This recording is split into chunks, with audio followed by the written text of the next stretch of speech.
Buenas, vamos a empezar con la segunda parte de este tema.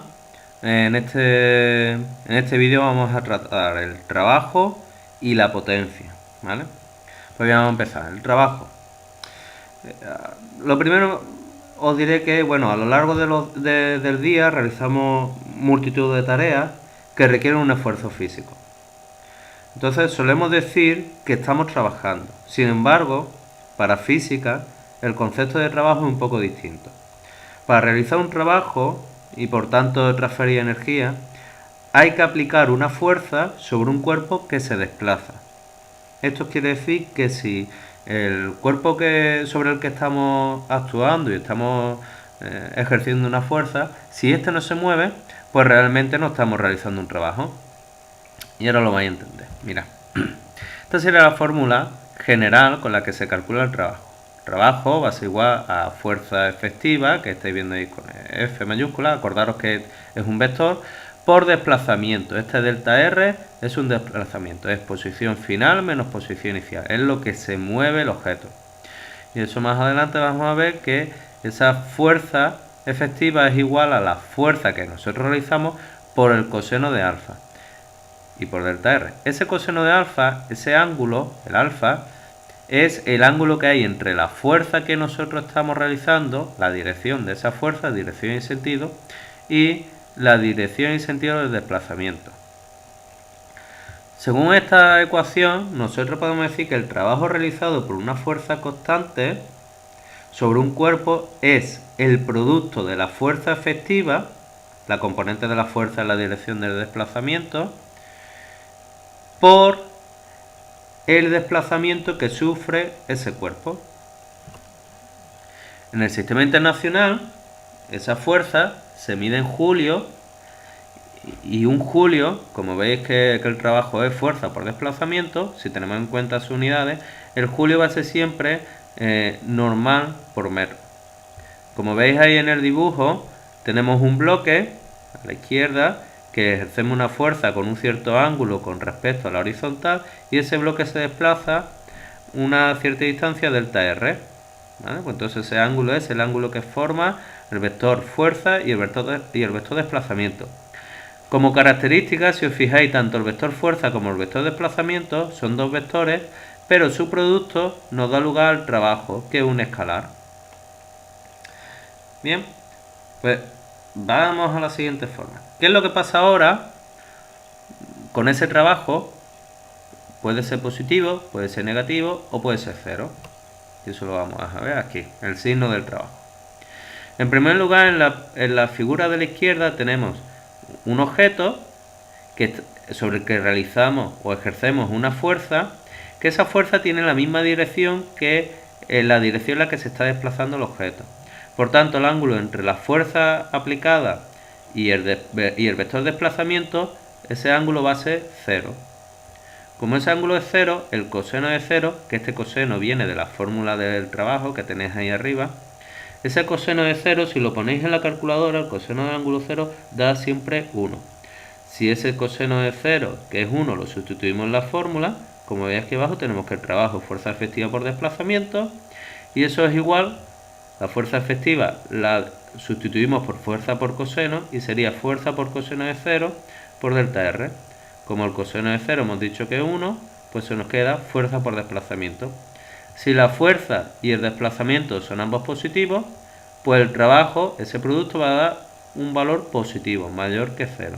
Entonces el trabajo que realice una fuerza que hace que el objeto se desplace en la misma dirección y sentido en el que va esa fuerza, el trabajo va a ser mayor que 0, va a ser positivo. Pues bien, ¿qué pasa ahora si por el contrario, que es el esquema de en medio, tenemos una fuerza que se realiza sobre un objeto en la dirección perpendicular con el desplazamiento, es decir, forma un ángulo 90 grados con el desplazamiento? En esta situación ese ángulo es de 90, por tanto el coseno de 90 siempre es 0, y si lo ponemos en la misma fórmula de arriba, nos queda que fuerza por coseno de 90 y por delta R, por desplazamiento, va a ser 0, porque ese producto de esos tres factores, de esos tres valores, es 0. Por tanto, el trabajo realizado por una fuerza perpendicular al al desplazamiento, es decir, que forma un ángulo de 90 grados con el vector desplazamiento, ese trabajo siempre va a ser 0. Y por último, tenemos una situación en la que un objeto se desplaza en una dirección y sentido y realizamos un trabajo, una fuerza en la misma dirección que el desplazamiento, pero en sentido opuesto. Por tanto, aquí hay un ángulo de 180 grados entre la fuerza realizada y el desplazamiento que sufre o que realiza ese objeto. En este caso, si ponemos en la fórmula del coseno, ponemos coseno de 180, en la calculadora siempre nos va a dar menos 1. Si eso lo sustituimos igual que en los dos casos anteriores en la fórmula, tenemos que ese trabajo va a ser igual a menos fuerza por desplazamiento. Si la fuerza y el desplazamiento son positivos, como tiene un signo negativo delante, llegamos a la conclusión de que el trabajo es negativo. Es decir, siempre que tengamos una fuerza que vaya contraria, es decir, en sentido contrario del que se desplaza el objeto, pues ese trabajo siempre debe ser negativo. Ha quedado esto claro, ¿no? Es importante que os quedéis con estos esquemas porque en los ejercicios todas las situaciones que vamos a trabajar se van a resumir a estas que veis aquí. El último caso, si os fijáis, pone F Rho. Eso se refiere a la fuerza de rozamiento. Normalmente este trabajo, que va a ser negativo, siempre va a ser de la fuerza, debido a la fuerza de rozamiento. Bien, último tema, último punto que he hablado sobre el trabajo es, si hasta ahora hemos hablado de un trabajo como consecuencia de una única fuerza sobre un objeto, ¿qué pasa si sobre ese objeto actúan más fuerzas a la vez? F1, F2, F3. Pues en esa situación el trabajo neto va a ser igual a la suma de los trabajos realizados por cada una de las fuerzas que hay sobre ese objeto. Si sobre un objeto hay 3 fuerzas, pues aquí habría que poner el trabajo que realiza la fuerza 1 más el trabajo que realiza la fuerza 2 más el trabajo que realiza la fuerza 3. Y la suma de esos 3 trabajos se llama trabajo total o trabajo neto. Cada uno de esos trabajos se calcula multiplicando la fuerza que estamos teniendo en cuenta por el desplazamiento que genera esa fuerza. ¿Vale? Pues bien, una vez que hemos visto el trabajo, vamos a ver un parámetro que está muy relacionado con el trabajo, que sería la potencia. En definitiva, lo que hemos hecho es definir el trabajo como la energía necesaria que hay que transferir en un sistema para variar su energía mecánica. Pero en términos de eficiencia, nos interesa conocer la rapidez con la que se realiza ese trabajo. Cuanto más rápido se realice, más eficiente será. En base a esto vamos a definir la potencia. La potencia se define como una magnitud escalar que mide la rapidez con la que se realiza un trabajo. Esa potencia podemos calcularla como una potencia media o como una potencia instantánea. Ambas tienen una fórmula muy parecida, porque simplemente la instantánea es calcular la potencia en un instante concreto, y la potencia media pues sería calcular la potencia que realiza un motor, por ejemplo, en un periodo de tiempo.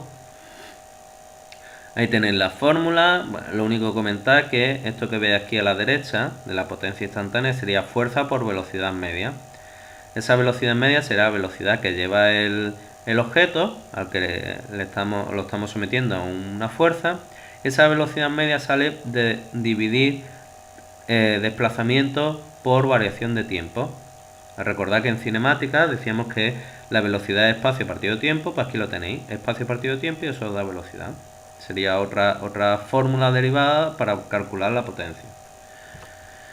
Pues bien, en ocasiones os va a aparecer el kilovatio, y que sepáis que un kilovatio son 1000 vatios, esto es simplemente un cambio de unidades, y esto que me interesa sería Un caballo de vapor igual a 735,5 vatios.